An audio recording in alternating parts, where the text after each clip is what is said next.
Thank you very much, Dr. Rizwan. I shall now pass the floor. Oh, yes, all right, okay. I now invite Dr. Mustafa Akil to give his speech before passing it to you. Yes. Okay. Ladies and gentlemen, Assalamu alaikum and terima kasih. Terima kasih for having me once again in Malaysia. It's my 5th time. I think in the 6th time I'll ask citizenship, you know, if the Malaysian authorities are kind enough to consider.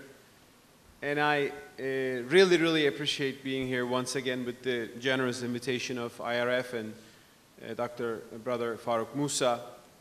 I really love this country. Every time I come, you know, I really love it more.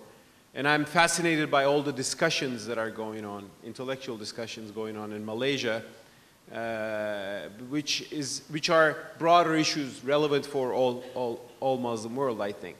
And I think IRF is doing a wonderful job of really like injecting new ideas into the Muslim intellectual sphere at a time we really desperately need them.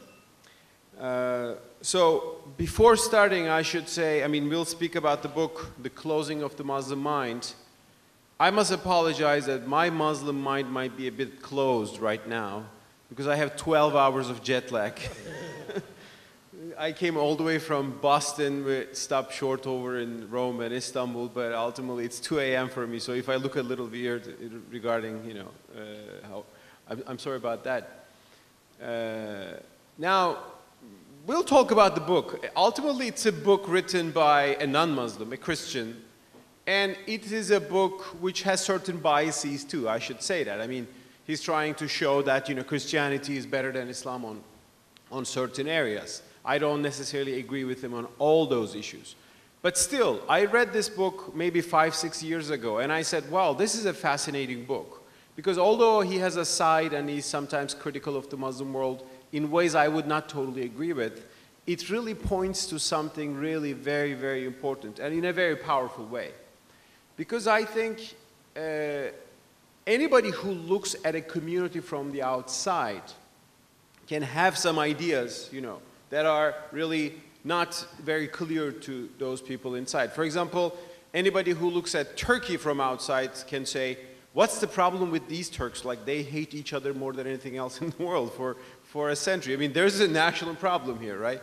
I mean, you have to be from the outside to see that, you know, there's something going on here that is fundamentally wrong.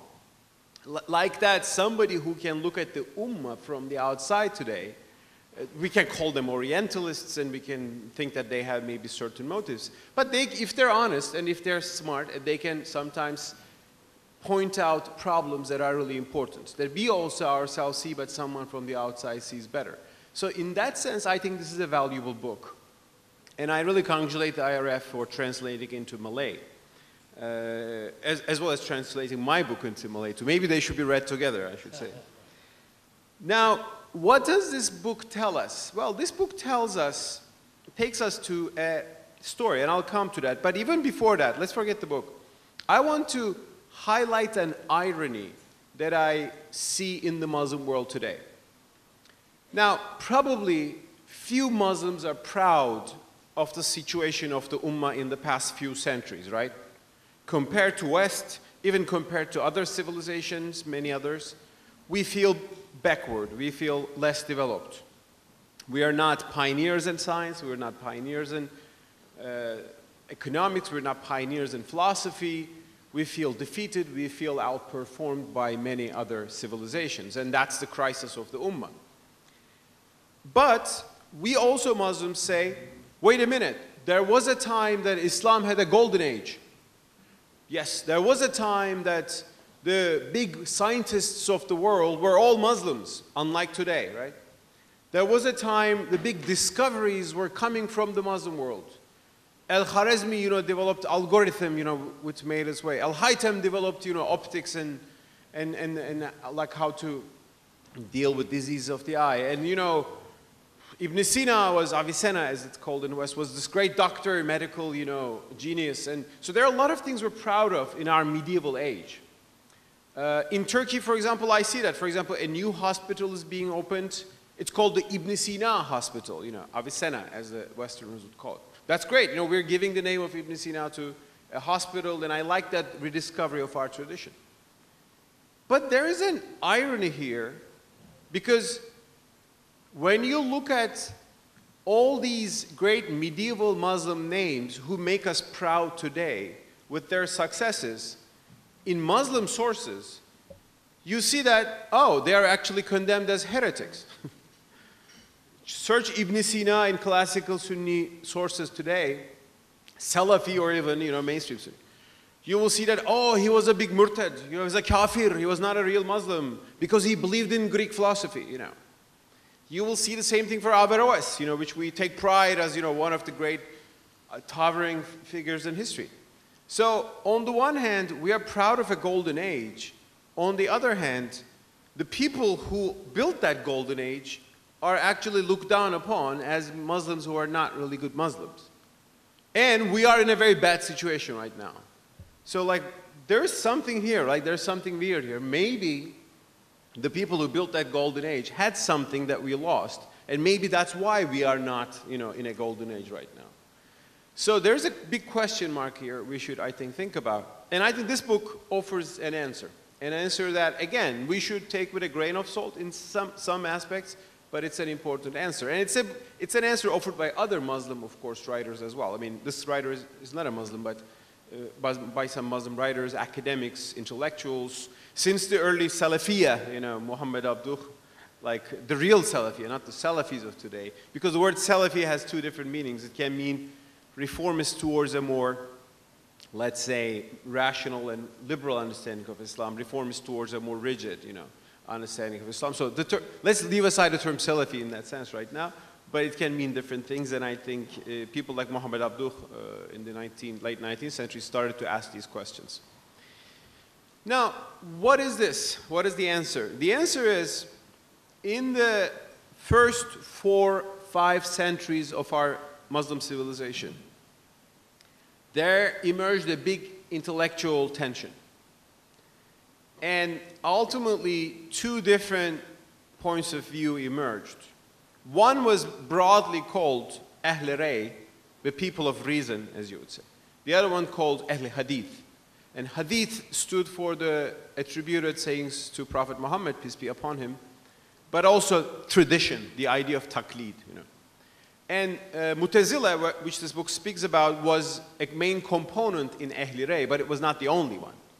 For example, Imam Abu Hanifa, the founder of the Hanafi school of jurisprudence, is actually considered a part of the Ahl Ray school and not the Ahl Hadith school. So it was more diverse, but Mutazila certainly had an important, maybe leading role in the Ahl Ray tradition. And ultimately, you had several centuries where these two understandings had a struggle with each other. And what was the difference? Well, basically, Ahl Ray, the people of reason, said, revelation, the Quran, is from God. So we believe in the revelation. There's no doubt about that. No Muslim disputes the revelation. And revelation gives us truth, they said. But they said, reason, a human faculty, is also given by God. So through reason, also humans can establish certain truths. Not all truths, but some truths. So we can, they said, use reason and revelation together to seek for truth, to seek answers to questions. The opposite school basically said, no, reason, Ray, can be tainted by hawa, the let's say, temptations and the things that will guide us from the right way. So we shouldn't trust Ray. We should always try to find a religious source. And if it's not in the Quran, it's the Hadith. And even if we can't find Hadith, we should try to find more. So the Hadith writing process actually came out of that. They said reason cannot be trusted. And the most fierce name in this camp was Imam Hanbal, and so Hanbalis were, yes, the most anti-rational, let's say, camp. And today's Wahhabism is actually a rebirth of the Hanbali theology and, let's say, jurisprudence right there in the early centuries. But Ash'arites were ultimately closer to that position, and Ash'arites justified that position by using some rational methods. And this went on, and both sides made mistakes. There was a time the Mu'tazila, for example, as representatives of Ahlul Ra'y, they had political power, they used it authoritarian ways. I mean, they initiated the Mihna, in which they imposed their doctrine of the created Quran on Imam Hanbal, which I think is a historic mistake that we should be criticized. So there should be no wonderful 100% perfect picture there. But it was an important debate. So let's think for a second why this is important, this role of reason. For example, the Ash'arites and the Mu'tazila, and let's say Ahlul Ra'y, discussed a question. Is theft, like stealing somebody's money or property, is it wrong merely because God forbids it, or God forbids it because it is objectively wrong? Like, think for a second, this is an important question. Like, God says, do not steal.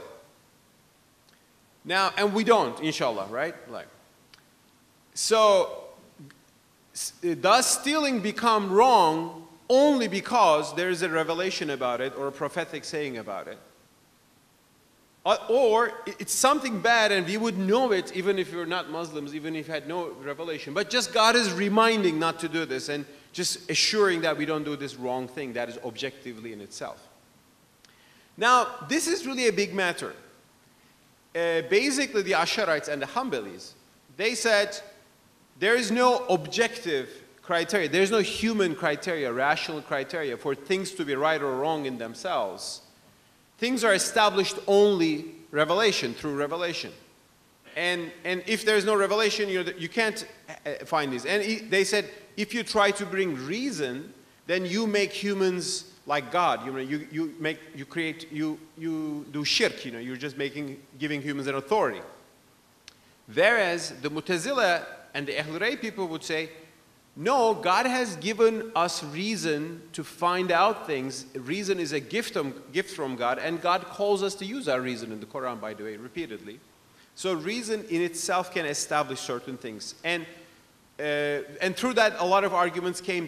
For example, they focus on God's justice and the fact that God has given us free will, whereas some of the Ahl Hadith people even rejected free will, and there are a lot of discussions. Now, let's think why this is important today.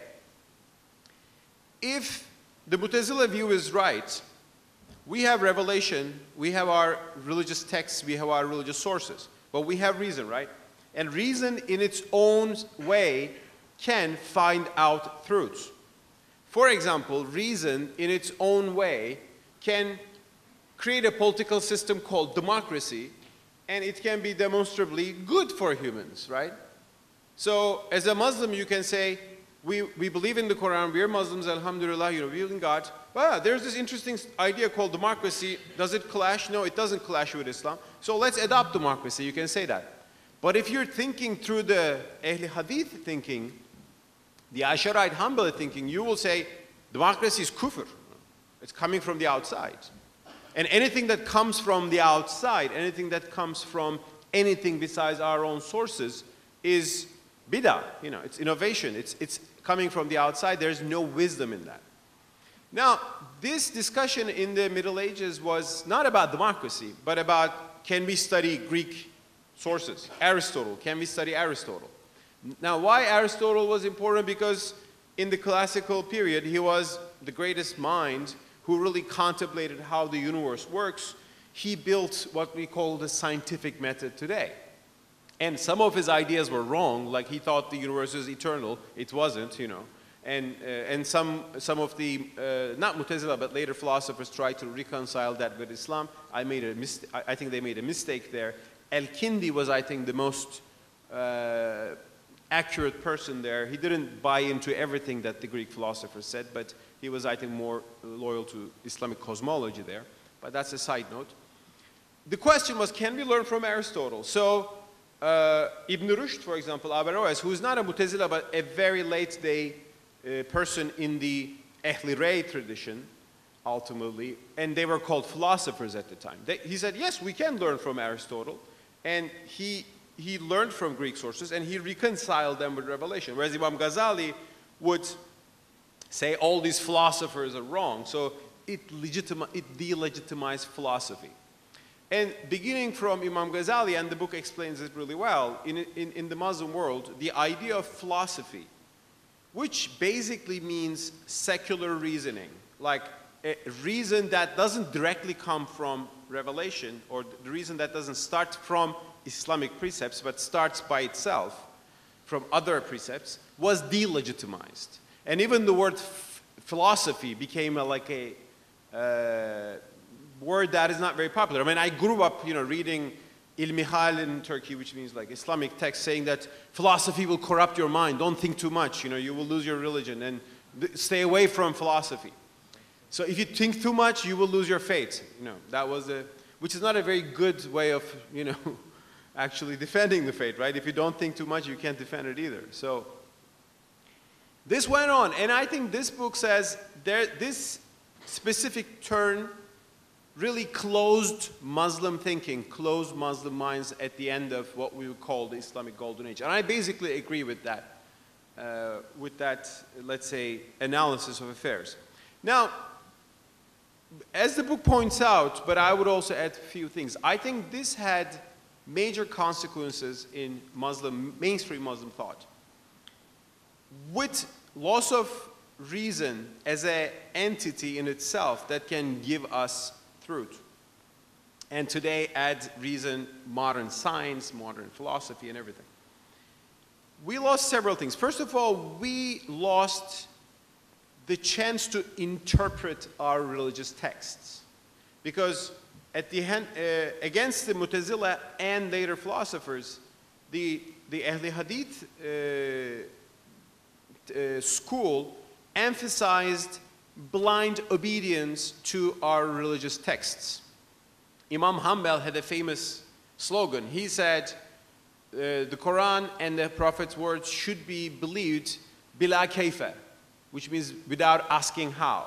You shouldn't ask how, you should just obey it. The idea of taqlid, blind obedience, became definitive. So we lost the chance to interpret these and see their context. For example, one discussion was whether the Quran was created or uncreated, which had something to do with this. The idea that the Quran is uncreated made it impossible to see Quran in its own historical context, and rather than understand it, it has a social setting behind it. So we lost the chance to interpret texts and therefore develop ijtihad. The gates of ijtihad are closed. All our imams figured out everything.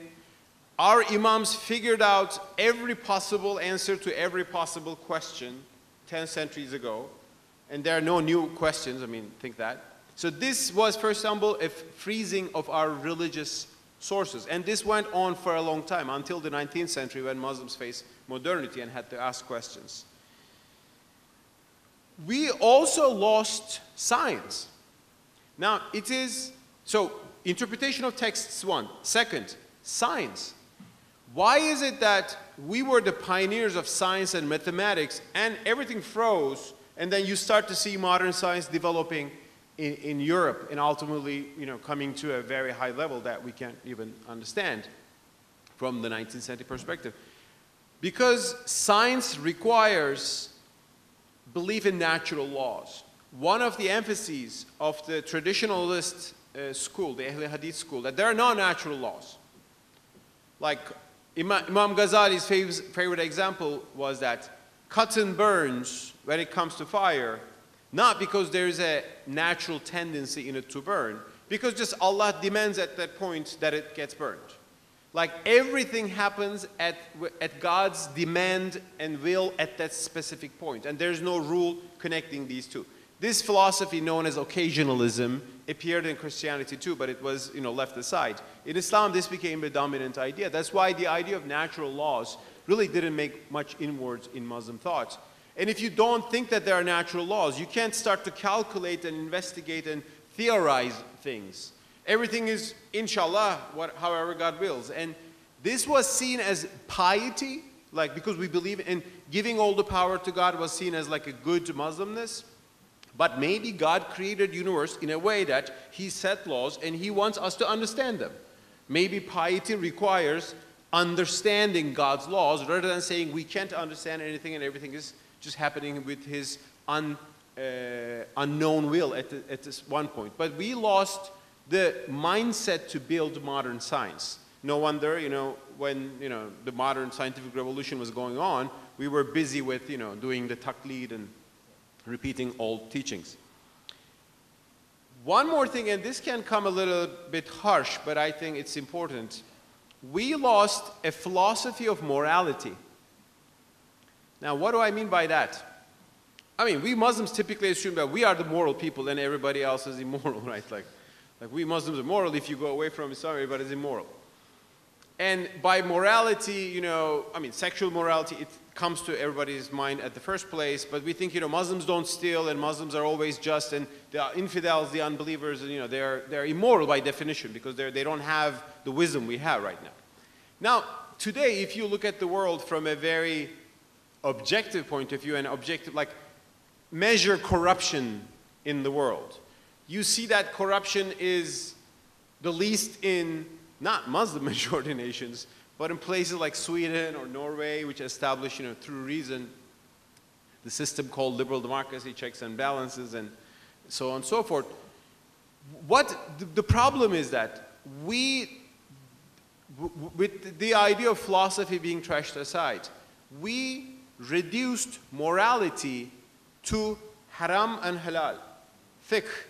If something is haram, we don't do it. If something is halal, we do it. Morality became finding the right fatwa for doing something. So it became possible to do something by finding a justification in religious texts without really questioning, is this really ethical? So that's why I think today you will see Muslims in my country, for example, Turkey, who will be very, careful about never to touch a glass of alcohol or not even see a picture of a pork, so they're very strict on, certain things that are clearly haram and halal. But they wouldn't mind not paying their taxes or, because there is no clear ruling about it, in classical fiqh books. Or they wouldn't think corruption is bad, they would be nepotistic, they would give government seats to their brothers and sisters and blah, blah. And because it's not written in any fiqh book that's clearly haram, so it's not clearly haram. So instead of using fiqh as a basis on which we can develop a moral reasoning, we just turn this into a legal, blind tradition. And it became possible to immoral but pious, immoral in an objective sense. We lost the chance from learning from outside. Greek philosophy, that's haram. We should trash that. Democracy, it's haram. And, anything that's correct. Liberalism, human rightism, we don't want to hear these things. The infidels invented these things. Now, this made Islamic thought very insular. We only follow what was given to us by our scholars 10 centuries ago. We don't want to hear anything from the outside. This had a few consequences. This, first of all, created a very secularized Muslim class because they saw, there are great things outside and Islam doesn't allow me, so I'll step aside. So it created a secular elite that is hostile to tradition because the tradition doesn't allow them to learn. So it created and also it fossilized Muslim thought itself. And I think it keeps on blocking us. And I think the time when we say, okay, we have our tradition, but we can learn from outside because it's God's world, it's God's universe, and God created people, and people have a God-given faculty to reason and think. They can also build things that we can learn from, and we can teach them something. We will have dynamism, and I think we will be more self-confident in the way we look at the world as well. We even, I think, lost the capacity to argue for Islam, argue for the correctness of Islam. Because if reason is not something separate from revelation, you can't use reason to defend revelation. Here's what I mean, if we don't have independent reasoning, if we don't have a philosophy, if we don't have science that is separate from religion, How do you make a case for religion itself? Now, the Catholics understood this way back. They created the Jesuit order, which study philosophy and everything to defend Catholic dogma, which is more difficult to defend when you look at it from a theological point of view compared to Islam. I mean, with all the respect to Catholics. For us, the defense of Islam is just repeating the correctness of it, rather than making objective arguments for it, because we don't accept objective truth. Therefore, to defend Islam, the only thing that comes to our mind is, oh, let's ban the book that confuse our people. Oh, let's kill apostates, because if people become apostatize, or let's send them to rehabilitation centers or something. Instead of using rational methods, self-confident intellectual methods to articulate our faith, we just rely on methods of authoritarianism, because if you can't make good arguments. Like, I once remember speaking to a traditional Islamic leader, let's say an imam, and I said, like, look at some of these Christian and Jewish priests and rabbis. Like, they know the Bible very well, they know their text, the Torah, they know philosophy, they know Spinoza, they know modern philosophy, everything. So he says, like, we don't know these things, we can compete with them, so we have to ban their books. Like I said, like, where do you go with this? You're like trying to isolate yourself, banning everything that confuses your mind. You're going to suffocate yourself, especially in a world that everything is interactive. And ultimately, some of your youngsters will say, I'm not in this bubble anymore, I'm stepping aside, and he will be not interested in religion anymore. Now, this book, Riley's book, I think points out to these problems in ways that mostly agree with, so it's important. I would strongly recommend reading this book. He has some mistakes, I think, or sometimes he's unfair. He never speaks about the Maturidi, for example, school of thought in Islam, which actually wasn't as rationalist as the Mu'tazilites, but brought some rationality to mainstream Sunni thought, for example. He only speaks about the Ash'arites. He sometimes quotes Orientalists, which have unfair observations of Muslim world. Like he quotes a French Orientalist who says Muslims don't have property rights, which is obviously wrong. I mean, if there's one thing that the Sharia gave us, that's property rights. So there are a few things in the book that can look unfair, and I like to say that, but that shouldn't diminish the other parts of the book. So that's why we should use critical thinking to read this book as well, rather than just totally accepting it. But ultimately, we Muslims need a major intellectual renewal, and this book and the ideas in this book are the kind of ideas that can help inspire that renewal. We actually all know that we need a renewal, because we know that we are in a bad situation as Muslims, right? Like we've been in the past 2 centuries occupied, colonized, defeated, humiliated. We've been backward. When we look at like more developed societies, we say, like, how could they achieve that?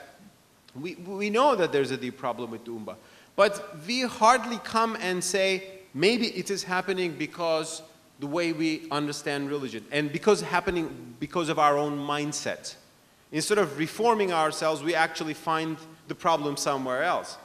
I think the reason why conspiracy theories are so popular among Muslims in the past century is precisely this. We see that Ummah is in a very bad shape. There's nothing wrong with us, right? I mean, with our understanding of religion. So some evil forces must have done this to us. The Zionists did it to us. The Zionists did a lot of things. I mean, Palestine is occupied. You know, there are a lot of things. Or the Western colonialism. I mean, there are a lot of things we can be very critical of West or Russia or other outside powers, let's say. But they are powerful on us precisely because we're weak. I mean, it's our problem. I mean, we are not weak because we're colonized. We were colonized because we were weak. So, and also, we believe in conspiracy theories, and also think, how will we be saved? How will the redemption will come? When will the Ummah rise up? You know, go to mosques, you will always, let the Ummah rise up, and you know, we hope that some amazing person will come and save us. A new Salahuddin will come, right? The Mahdi, or, you know, Isa alayhi salam will come from the sky. I don't know whether it's going to happen or not. I mean, that's another disputed topic. But I have a book on that, actually, The Islamic Jesus. I would recommend checking that too. I think it's more metaphorical than literal, but as Muhammad Abduh pointed out. Or we say, this great leader, Jamal Abdul Nasser, will save us, or somebody else. Well, it is not a great leader to whom we will all be fascinated, with whom we will be all fascinated and we will obey. It is not that, we will find the traitors among us and, deal with them as, some authoritarian Muslims think. It's not that we will untackle all the conspiracies, most of which are imaginary. It is when we look at ourselves and say, we Muslims were really once great. We had created, through us, Islam was able to build the world's most enlightened civilization. Like, I'll be going to Cordoba in a month. I've been there before. Those of you who have not been there, southern Spain, I would recommend. Like, go there and you see, oh, in the Middle Ages, the Muslims were the ones which had aesthetics and philosophy and science, and Christians had these scary, ugly buildings, They were in a dark age. I mean, that was a time, but we should ask why it changed. And ultimately, it is something about us and how we understand our religion. Allah will not change His, blessings on a people unless they change themselves. That's a verse in the Quran. So we should start by changing ourselves, and that starts by questioning ourselves. And thanks to IRF for trying to do that in Malaysia, and I think it's doing great work in this country, and it's inspiring other Muslims around the world, and I've been singing His praises elsewhere as well. So, terima kasih again for your attention and for this wonderful meeting and for being in Malaysia. Shukran.